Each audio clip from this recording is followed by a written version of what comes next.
오늘 우리에게 주신 하나님의 말씀은 사무엘하 9장 1절에서 8절까지의 말씀입니다. 다윗이 이르되 사울의 집에 아직도 남은 사람이 있느냐? 내가 요나단으로 말미암아 그 사람에게 은총을 베풀리라 하니라. 사울의 집에는 종 한 사람이 있으니 그의 이름은 시바라.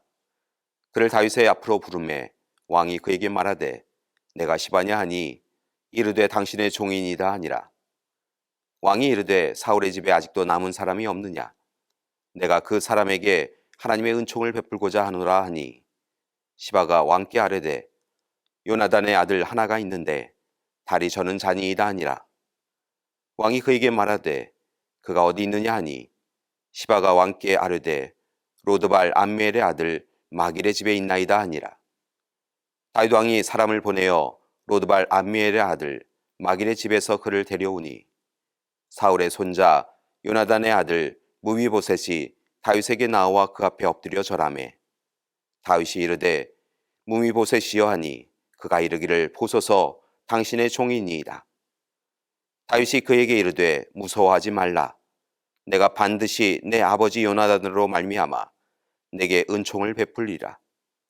내가 내 할아버지 사울의 모든 밭을 다 내게 도로 주겠고 또 너는 항상 내 상에서 떡을 먹을지니라 하니 그가 절하여 이르되 이 종이 무엇이기에 왕께서 죽은 개 같은 나를 돌아보시나이까 하니라. 아멘.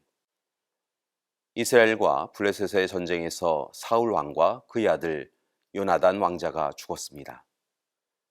그때 요나단에게는 무미보셋이라고 하는 5살 된 아들이 있었습니다. 그런데 이 아들에게 불행한 일이 생깁니다. 무미보셋의 유모는 사울과 요나단이 죽었다라고 하는 소식을 듣고 무미보셋에게 위험한 일이 생길 것을 염려하여서 데리고 도망하다가 그만 떨어뜨립니다.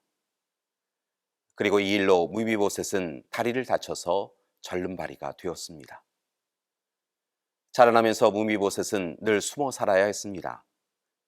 왜냐하면 사울 왕을 이어서 왕이 된 다윗 왕에게 사울 왕의 가족이 살아있다라고 하는 것은 아무래도 불편한 일이었기 때문이었습니다. 그래서 자신의 정체가 드러나면 언제든 죽을 수 있다라고 하는 두려움으로 숨어 살았습니다. 그런데 실은 다윗의 생각은 달랐습니다. 다윗은 힘들고 어려울 때 자신의 편이 되어주고 자신의 생명을 보살피기도 하였던 요나단에게 받은 은혜를 갚기 원하였습니다. 그래서 어느 날 다윗은 사울의 집안에 남은 사람이 있는지를 신하들에게 묻습니다. 그때 사울 왕의 종이었던 시바가 요나단의 아들 무미보셋의 정체를 알립니다. 또한 그가 로드발에 있는 암멜의 아들 마길의 집에서 살고 있고 그가 장애가 있음을 이야기합니다. 로드발은 양식이 없어 굶주리다라고 하는 의미가 있는 단어입니다. 그리고 로드발 지역은 말 그대로 삶이 힘들고 척박하고 어려운 곳이었습니다. 그곳에서 무비보셋은 하루하루를 두려움으로 살고 있었는데 어느 날 다윗의 사람들이 그를 찾아옵니다.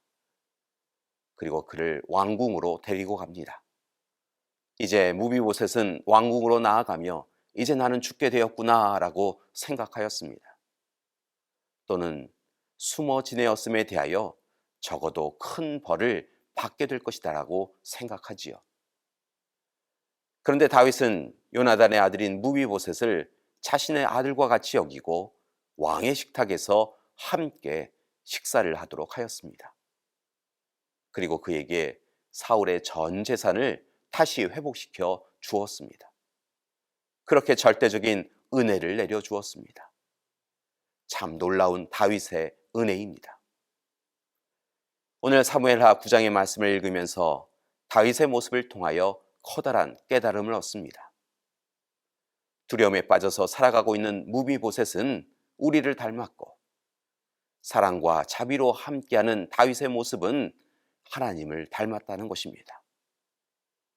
죄인인 우리는 늘 두려움에 빠져 있습니다. 왜냐하면 하나님이 우리에게 죄를 물으신다고 한다면 우리는 누구도 스스로 죄에서 자유로울 수 있는 사람이 없기 때문입니다.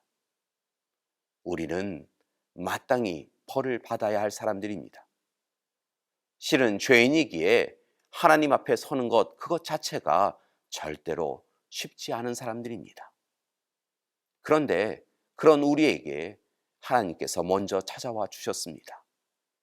그리고 무미보셋의 두려움을 뛰어넘는 다윗의 사랑이 있었던 것처럼 우리의 두려움을 뛰어넘는 하나님의 사랑이 우리에게 주어졌습니다. 하나님은 다윗이 무미보셋에게 자비를 베풀어 준 것처럼 우리에게도 전적이고 영원한 그리고 특별한 은혜를 베풀어 주십니다. 특별히 예수 그리스도를, 독생자이신 예수 그리스도를 보내어 주셔서 죄인인 우리에게 완전하고 영원한 구원을 이루어 주셨습니다. 이 시대 로드발에서 지치고 고난 인생의 삶을 살아가고 있는 우리들, 무너져 가고 있는 우리를 잊지 아니하시고 찾아와 주셨고, 우리를 향하여 손을 내밀어 주시고 일으켜 세워주고 계십니다. 상처난 우리의 마음을 또한 토닥토닥 위로해 주십니다. 분명한 것은 우리는 아무 공로 없지만 하나님께서 우리에게 절대적이고 전폭적인 은혜를 베풀어 주십니다. 그리고 구원에 이르도록 인도해 주고 계십니다. 따라서 교회 여러분, 이제 하나님의 은혜에 전적으로 감사하며 살아가는 우리가 되기 원합니다. 더욱 감사한 것은 하나님께서 지금 이 시간에도 우리를 기억하시고 자비로우심과 인자하심으로 이끌어주고 계시다는 것입니다. 따라서 교회 여러분, 이제 더욱 하나님을 바라보시고 오직 하나님만을 의지하시기 바랍니다. 그때 하나님은 우리의 죄를 모른다고 하시며 용서해 주실 것입니다. 그리고 선한 목자가 되어주셔서 양의 우리가 되어주시고 쉴만한 물가로 인도하시며 적에게서 지켜주실 것입니다. 다만 이를 위하여 이제 힘써서 하나님의 자녀답게 하나님 앞에 거룩하고 정결한 삶을 살아가는 우리가 되기를 소망합니다. 하나님이 기뻐하시는 삶을 살아야 합니다. 하나님께 영광 돌리는 삶을 살아야 합니다. 그리고 하나님의 말씀에 순종하며 하나님의 뜻을 이 땅에 이루며 살아가야 될 줄 믿습니다. 교회 여러분, 오늘 하루도 우리를 먼저 찾으시고 우리를 끝까지 사랑하시는 하나님의 사랑을 통하여 힘을 얻으셔서 오직 기쁨으로 살아가시는 하루 되시기를 간절히 기도드립니다. 하나님이 우리 모두와 함께해 주실 줄 믿습니다. 기도하시겠습니다. 사랑의 하나님, 오늘 이 시간 두려움에 빠져있는 무비보셋을 큰 사랑으로 품는 다윗의 모습을 보았습니다. 다윗의 모습을 보며 우리는 하나님의 귀한 사랑을 깨닫습니다.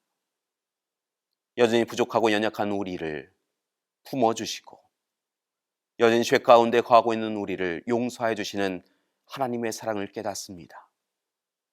이제 하나님의 사랑에 의지하고 의뢰하며 하나님이 원하시는 삶을 살아가는 우리 되게 하여 주시옵소서.